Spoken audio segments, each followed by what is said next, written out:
That Great Depression, the interesting thing about it is 80 years since that, economists still are not agreed about what caused it. So it's not a surprise that there's going to be some disagreement about economists about the current economic downturn. These are complex economic events which have multiple causes interacting. The discussion of the Great Depression often focuses on a failure of the monetary policy and the monetary system. Monetary policy in the United States, the argument was the Federal Reserve did not have expansionary enough monetary policy. The monetary system was that the gold standard impeded adjustment of the world to an enormous shock. A second aspect of the Great Depression was the financial system. It had overextended credit in the 20s, created bubbles that broke. Financial system went into crisis, and that contributed to the economic downturn. Well, what was the real crisis? The real crisis was that we were the victims of our success. The success was that we had managed, we in the West, United States and Europe, but had managed to increase productivity in agriculture. Prior in the 19th century, early part of the 20th century, most people made their living from agriculture.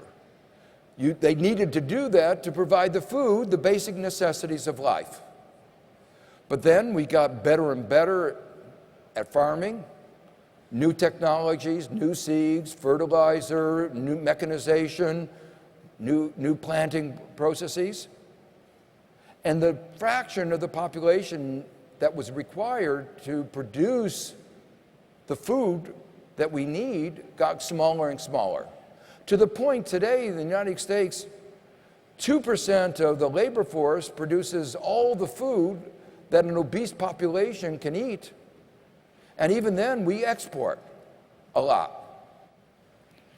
But the problem then was that the pace of agricultural productivity increased, output increased, and prices started to plummet. So that between 1929 and 1932, prices in agriculture, remember, 25% of the population in the United States was working in agriculture, and in Europe it was even more. Prices in agriculture fell by 50%, and incomes fell by a third. So even though they were growing more, they were receiving so much less that their income was falling. And as their income fell, they could buy fewer goods in the urban sector, and income in the urban sector fell. The result of this is you got a poverty trap. People were trapped in the rural sector, in the agricultural sector. So the remarkable thing is that while incomes were plummeting in the 1930s, there was no migration. They were stuck. Values of real estate was going down, the resources were going down, they couldn't move. And of course there weren't any jobs in the urban sector because of the high unemployment. Not surprisingly, with the real economy in shambles, the financial sector got into trouble. And it exacerbated and amplified this. And finally, the monetary system didn't really, the gold standard imposed a rigidity. And there was a widespread view, popularized by Friedman, that the real flaw, the cause of the Great Depression, was the central bank contracting the money supply. In economics, it's very hard to do experiments. We can only have one. We can't do what physics does in a laboratory. But the Great Recession has given us an opportunity to do something almost the same. Because Bernanke saw the mistake of the Fed in 1930 and said, we're not going to repeat it. And so what did he do? He increased the balance sheet of the Fed, effectively printing money. And the Fed more than tripled its balance sheet. Unprecedented, never happened before. And what happened? The economy continued to slide down. The economy certainly didn't recover. And what this shows, it's a total refutation of the monetarist explanation of the Great Recession. Well,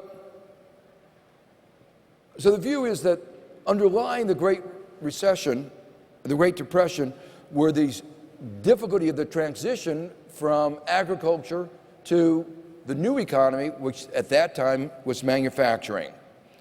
But the financial sector played a role.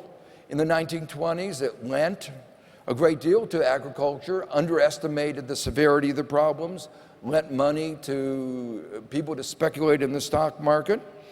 It behaved badly in a number of ways, and the weaknesses in the financial system clearly exacerbated the economic downturn. The response in the United States and many countries around the world was to impose regulations on the banking system.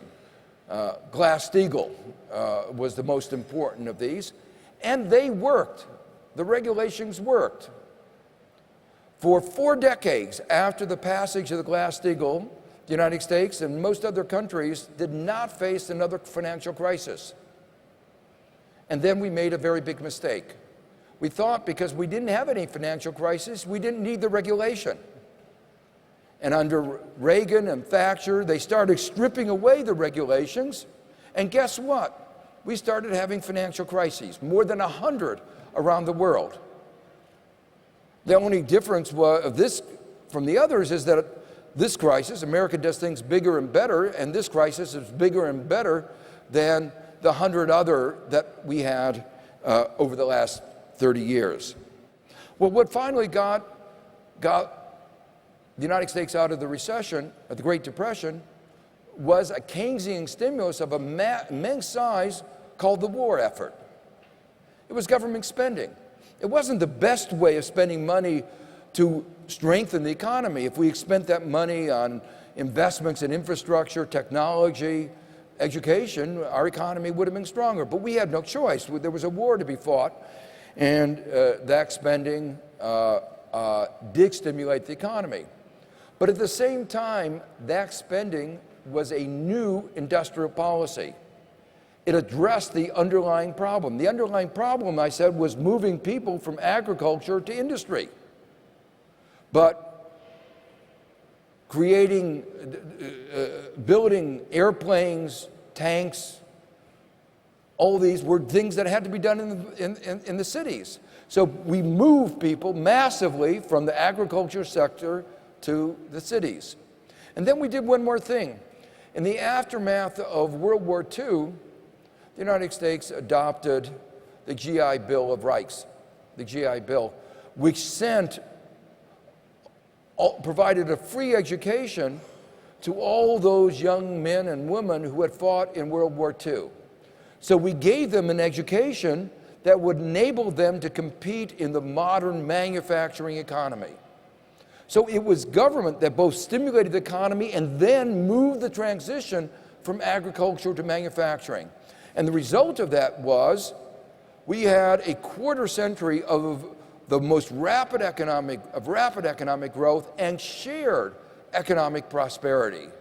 The bottom went up faster than the top. Everybody went up, but the bottom went up faster than the top. The analogy of this particular episode, the Great Depression, to the current situation should be clear, and I'm going to try to bring them out in the following minutes. But the basic notion is that we in the West, in the United States and Europe, are going through a very similar transition, a transition from a manufacturing economy to a service sector economy. And again, it's the result of our success. We've increased productivity so much that the number of people that we need to employ to produce all the material goods that we produce in manufacturing has gotten lower. So we haven't made the transition of the labor force of our cities to the economies that we need as a result of this good fortune of the increase in productivity. So that is the fundamental analogy between the Great Depression and the Great Recession. At the same time, I mentioned that there are multiple causes of the Great Depression, and the same thing is true about the Great Recession. The financial sector made a mess of it. That's clear. The only difference is that in the aftermath of the Great Depression, we fixed the financial sector. In the aftermath of the Great Recession, we haven't. We made some strides, but it's still problems of non-transparency, problems of excessive risk-taking continue. And finally, in Europe, there's a problem with the monetary system. Excess rigidity, a result of the euro, presents a problem of adjustment.